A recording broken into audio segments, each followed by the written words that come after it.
Okay, in my classroom, the second grade students are the oldest and they're the most independent. So I usually begin math lesson time with the second graders working on the computer.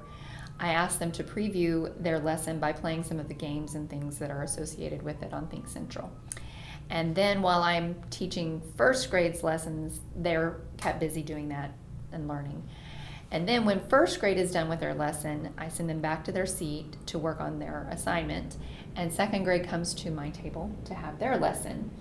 Eventually, everyone gets their turn with me, and at the end, we all have a question and answer time for anyone that didn't understand anything. I also take the time at the end to try to grade, because first and second grade math is easy to grade. I can grade it very quickly and give them feedback on what they got right and wrong and what they understood and didn't, and it helps me to know whether they're ready to move on the next day or not.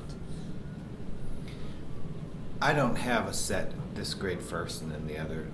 I look at the lessons, and the one I think is going to be the most difficulty for that day, that's the one that I start with, because I figure they're going to need more time, and so we'll work on that. I also, while I have a schedule that has, math is from this time to this time, I'm also willing to be flexible, and if I go a little bit longer or shorter, that's not an issue.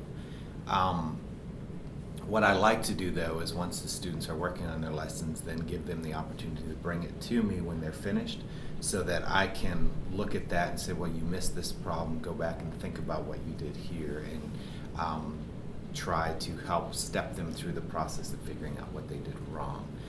Because I think that, when they get home at night and are trying to do the work, that's not helpful to them to not have me there to help answer those questions.